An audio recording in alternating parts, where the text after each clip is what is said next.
start, I thought I would fill everybody in on who you are. An arts patron, musician, singer, and last but not least, proponent of the Buffalo waterfront, Rick Smith is the third generation president and CEO of Rigidized Metals Corporation. Rigidized manufactures deep textured metals and surfaces which provide solutions for a wide variety of architectural, industrial, and transportation applications.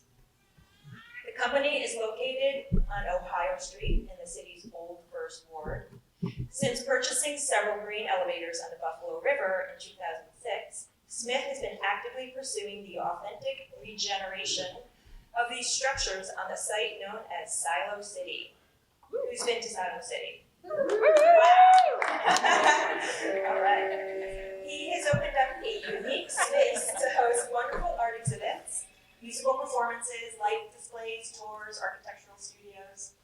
Among other community directorships, he also serves as a chairman of the Friends of the Fireboat Cotter, a National Historic Landmark, and is on the board of the directors of the Richardson Center Corporation, whose mission it is to reuse the Richardson Homestead campus. He has been called a visionary and a captain of industry here in Buffalo. Shall we continue? Rick, we're very excited to have you here. But before we launch into what you are working on these days and how it relates to our thing Lost, let's take a step back for a moment to how it all began. When we spoke in preparation for this event, you mentioned that you moved to Buffalo from Cleveland, Ohio, when you were 8 and spent your youth here. Tell us what Buffalo was like for you growing up. Wow. Well, Buffalo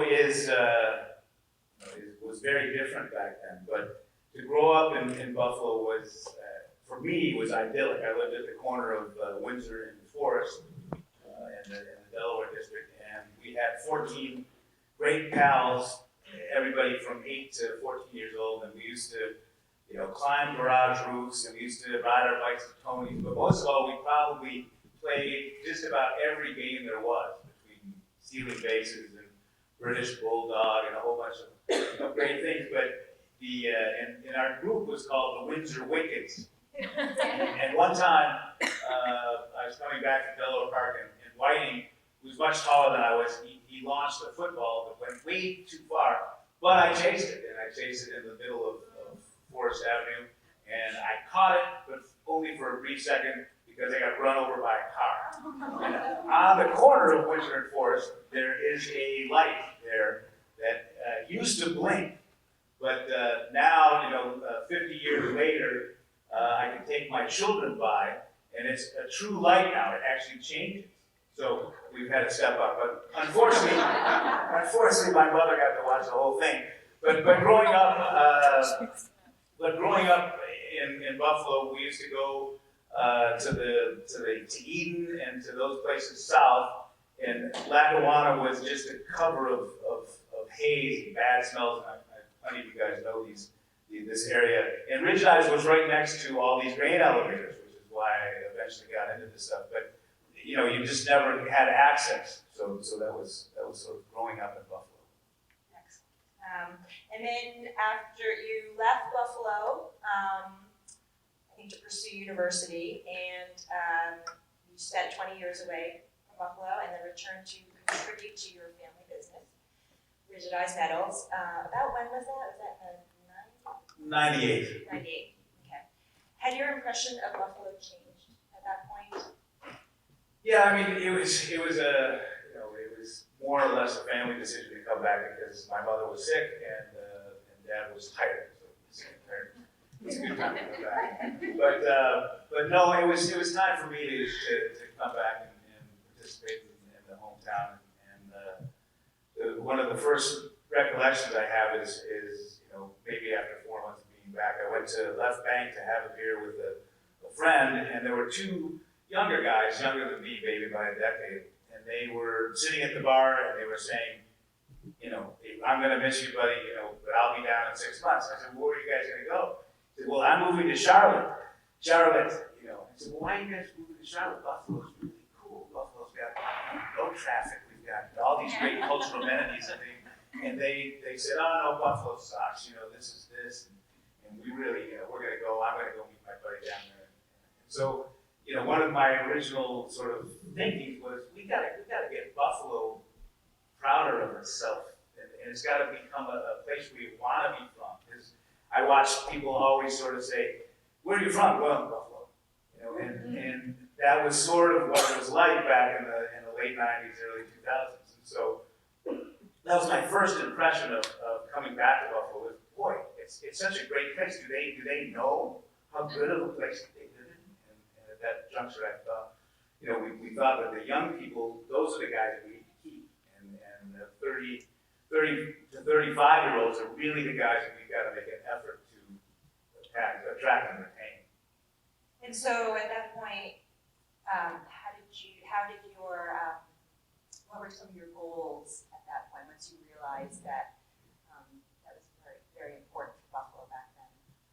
Well, I think for me, in getting engaged a little bit with the community and sitting on, Irish Classical Theater boards and some of the other things, but it was really looking at our waterfront and really trying to sort of, we've got this great network of waterways here in Buffalo, and we've got, this ice boom, and we've got this, skyway, and people either like them or hate them, but that's what we've got. And we've got this great old fireboat, we've got this stuff, and no one is there anymore because it just, the water wasn't part of our vernacular back then. And so we started the Ridge-Dodge River Regatta with Riverfest, and getting boats back on the water. We started boom days, trying to do different things and bring people at least down to touch the water. Both, I was up in Niagara Falls last night celebrating the end of Paul Deister's term as mayor, or 3 terms as mayor.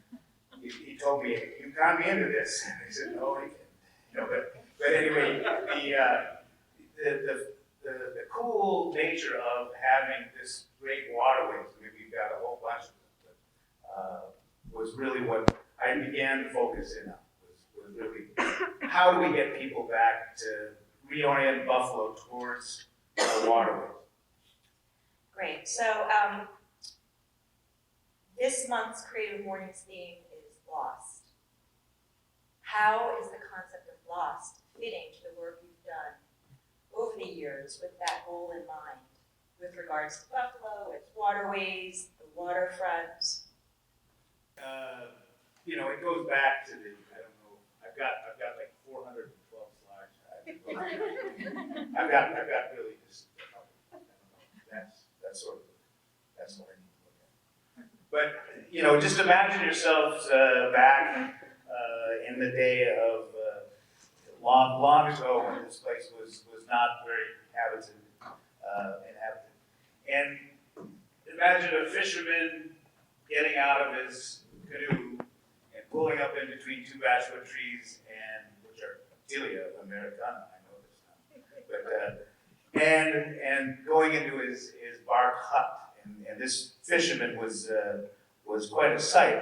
He had this huge mop of hair, unkempt hair, and then he also had this stooped shoulders. And pioneers would come and visit this guy because he was like one of the only guys on this body of water. And it turns out his name was De-gi-yah-go. It's funny that the guys opened up with the Haudenosaunee stuff, but anyway, De-gi-yah-go ends up meaning resembles buffalo, resembles a buffalo. And so people that always came to this creek referred to it as Buffalo's Creek. And so that is around this time. And so if you look at some famous guys, there's Farmer's Point, Farmer's Brother, and Red Jacket Point over there. And I always fancy that my little thing over at Silo City, that other point that's unnamed, is De-gi-yah-go's hut. So that's the Buffalo hut. But this is how the waterways were back in the day. You can see the first ward still just starting. But that's how our waterfront looked, in the old days. And this is a little bit of the same thing. This is what makes this area so unique. You've got a Great Lake, you've got a ship canal, and you've got the Buffalo River that winds all around. So you can see it becomes a little bit more inhabited, and this is what we did to our waterways. Those are a couple of Sanborn maps. And these are the canals that were dug, and those canals, they're pretty unique. We had a Venetian, like, sort of waterway structure, a canal system. But all these things eventually got filled in, but they were all because after the Erie Canal came, we built up this great sort of infrastructure for growing ourselves to be the world's largest grain port. And that's what we became by 1960. We were the world's largest grain port, surpassing Rotterdam, Odessa, London, all those European places and overseas places. We were much bigger than they were, and we also produced more flour on the planet than anybody else. So we had to create an infrastructure to do that. And so all these canals were doing that. There's a huge amount of rail infrastructure that goes with that. That's Times Beach. Those are Swanee Jim was our caretaker at Silo City, and he said he was the only person sober. And I said, well, what do you mean sober? He said, well, south of Buffalo River. So I said, yeah, but in the 1860s, Times Beach came into being, and not until 1920 did all these houses in the shanty town get washed away. But that's how they made it look. It didn't resemble that in the least. It was a shanty town with these November stations like we just had that would get washed away and moved around. But that's Times Beach. And so this is really what the waterways were looking like. So to be this great grain port, to be the world's largest grain port, this is what it had to be. And so we're basically, look at the amount of traffic on there. Look at the amount of pollution. I mean, most of the canals, the Venetian canals that were here were filled in because it was sewage. It was rock. People just chunked stuff in there, and they eventually just threw everything in there. They even threw in the Ohio Basin. They even threw in the Darwin Martin administration building. So that's what sits underneath there. But here's just an idea of the railways that are around where, if you remember the first slide, De-gi-yah-go's hut, this is what, about the same area. Look at how many railroad tracks are there. And that's what General Mills sent out, saying that we're the largest flour mill on the planet. And that's what they said it looked like, but it didn't look like that. So there's sort of where we are, and that's, I have De-gi-yah-go's hut because I always fancy it's got to be a Lincoln Rail inside of the city. But those are the beginnings, and that's also what this looked like in 1995. And so what you see is that there is absolutely no egress or no access to the water. So what we lost was our connection to the water. And that was 95, and then by 2006, it was pretty bad. I mean, when I first came into the grain silos at Silo City, it was, we might see one boat there a summer. Swanee Jim and I would sit out in the back and look out over the water, and nothing. And by the time, 2 years ago, in the summer, we could not see a boat out there. So that's a pretty good deal. But the way in which that began to happen is what I think everybody wants to be interested in, because trying to move a place like Buffalo that lost all connection what created Buffalo's wealth. All the mansions on Delaware Avenue, all those things, they came from this grain trade. We were the world's largest grain port. That's where the dough came from. It wasn't steel. There's steel made of mess and things too, but those are the things that we need to research and say, God, that's what destroyed our access. So, there's a consequence to that wealth. And so, what do you learn from that, and how do we change that? And so, I may be the first manufacturer to have hired a director of ecology, but it's how do we take this land back, and how do we begin the healing process of our industrial our industrial miss, and how we sort of destroyed the thing. We can't get it back to De-gi-yah-go's little thing. We can't go back there. So we have to sort of do it piece by piece and become what we can become, and pay attention to the ecology of, and create habitat, and create waterways and trails, and do those things. And so we've been really about that, to try to sort of take some of this back. And if you see, we go one slide further, but it's kind of hard to see these ones. There's something there, but you look at what's been happening since. We've got a park at Red Jacket Point, which is the other slide. We've got a park at Mutuals, which is the foot of Hamlet Street. We've got a park at Peg's Park, Riverfest Park, and that's that side. And we have Father Conway Park. We have LaSalle and the front. Those are not quite up to snuff as yet, but we created Wilkinson Point and Times Beach Nature Reserve. Fun. But so we're making great headway. I mean, we've taken this back. Now we can't just have recreation on this waterway. We need to have different things. But we can't just have industry, as I tried to point out, that we completely took our waterfront away from Buffalo. I mean, when I was a child, I didn't really know. I knew we had to go over a lift bridge to get to, and oftentimes it was up, and my dad would be saying, "You think," to sort of complain about having to wait at this bridge again, because we probably have to wait 12 times because the boats were still navigating the Buffalo River. But so that's where we were, and when we end up where we are now is we should be relatively, we're going in the right direction. Buffalo still has not turned a particular corner, but one of the best things that has happened to Buffalo is that we've changed our attitude. We've got guys like Newell, and we've got guys that really are just accentuating the positive, really sort of pushing the good things about what we have. And we do have so many great things, and we do have so many great things. We have such great waterways that, we really should, and we have been paying attention a little more, and I think the momentum is getting there. So along with hiring a director of ecology, how did Silos City come about?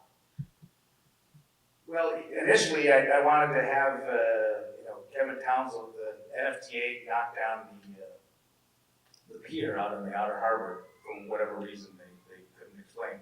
I said, well, you could at least have your Irish festival over here at these silos, and it wasn't Silo City yet. And then we were all looking at different ways in which to utilize the stuff, and we went through the biofuels things for 2 years and 3 years, and then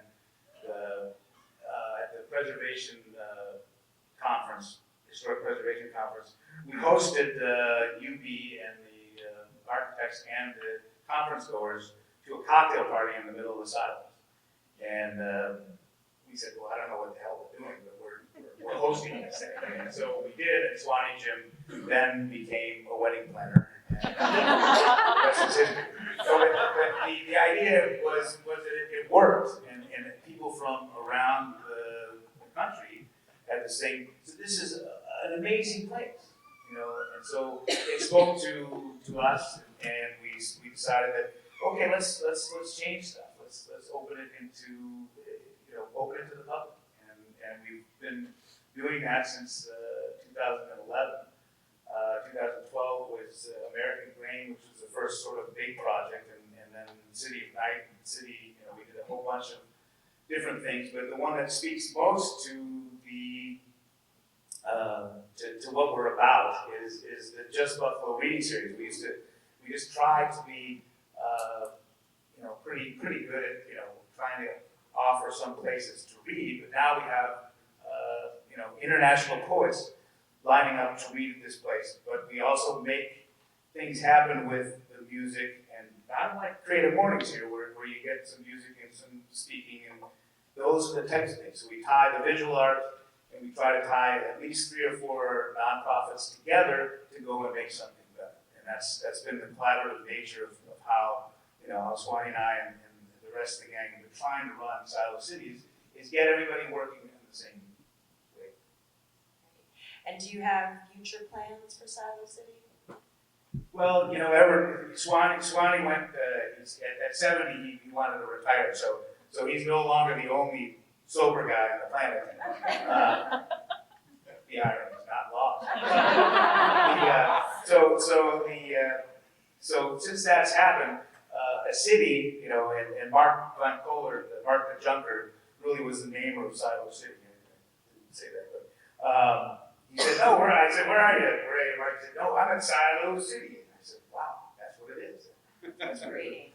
But so Swanee, since he left, we can't have a city without people. And so these developers I've been working with for about 2 years, getting them up to speed on what our vision wants to be for the entire site.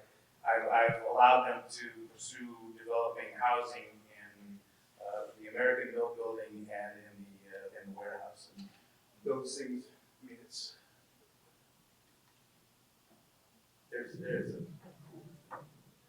that's sort of the plan with the unfortunate parking thing that has to happen.